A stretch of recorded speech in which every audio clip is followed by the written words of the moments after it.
కొద్దిగా ఓపిక పట్టాల్సిందే.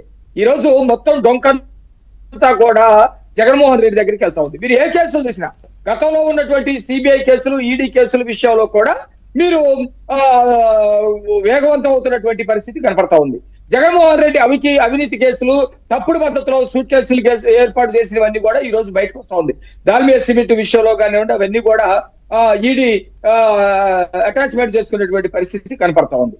కసిరెడ్డి ఎవరైతే రాజు ఉన్నాడో అతని ద్వారాగా అనేకమైనటువంటి కార్యక్రమాలు జరిగిన తర్వాత వాళ్ళ తండ్రి అయినటువంటి ఉపేందర్ రెడ్డిని విచారిస్తా ఉన్నారు, వాళ్ళ కుటుంబ సభ్యుల్ని విచారిస్తా ఉన్నారు, ఎక్కడికి డబ్బులు వెళ్ళిపోయిననే పద్ధతిలో. అయితే వీళ్ళలో మార్పు వచ్చిందా అని చెప్పేసి శ్రీనివాస్ గారు లేకపోతే ఇంకొకరు కోరుకుంటే కాదు. వాళ్ళు కరుడు కట్టినటువంటి నేరస్తులు కరుడు కట్టినటువంటి నేరస్తులు ఏ విధంగా ఉంటారంటే కోర్టుల్ని లెక్క చేయరు, చట్టాలని లెక్క చేయరు. ఎక్కడ చట్టాల్లో లొసుకులు ఉన్నాయి, న్యాయస్థానాల్లో లొసుకులు ఉన్నాయి అని చెప్పేసి చూస్తా ఉండేటువంటి పరిస్థితి. ఆ పద్ధతిలోనే కోర్టుల దగ్గరికి పిటిషన్ల మీద పిటిషన్లు వేస్తా ఉన్నారు.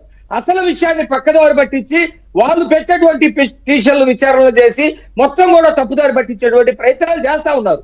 మీలాంటి నాలాంటి సామాన్యులు అనుకోండి, ఎటువంటి కోర్టు దగ్గరికి వెళ్ళడానికి ఆ స్థాయి డబ్బులు మన దగ్గర ఉండవు, పెద్ద పెద్ద లాయర్లు మనం పెట్టుకోలేము, లేకపోతే ఇమ్మీడియట్ గా కోర్టుల్లో కదిలించేటువంటి పరిస్థితులు మనం తీసుకురాలేము.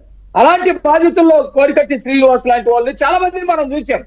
ఈ రోజు కూడా నిజంగా కోర్టుల్లో ఎక్కడ కోట్లు పెట్టేటువంటి పరిస్థితి లేనటువంటి జగన్మోహన్ రెడ్డి నేరస్తులు మాత్రమే జైల్లోకి వెళ్ళారు. నిజమే, అది నేను కూడా ఒప్పుకుంటా ఉన్నా.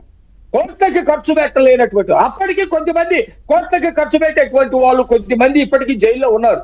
వంశీ లాంటి వాళ్ళు కానీ లేకపోతే కొద్దిమంది ఉన్నటువంటి పరిస్థితి కూడా చూస్తా ఉన్నాం. మిగతా వాళ్ళందరూ కూడా వెళ్తారు. ఈ రోజు ఎవరైతే విజయసాయి రెడ్డి A2గా ఉన్నాడో అతను జగన్మోహన్ రెడ్డికి సంబంధించినటువంటి ఆత్మలాగా పనిచేశాడు, ప్రేతాత్మలాగా పనిచేశాడు.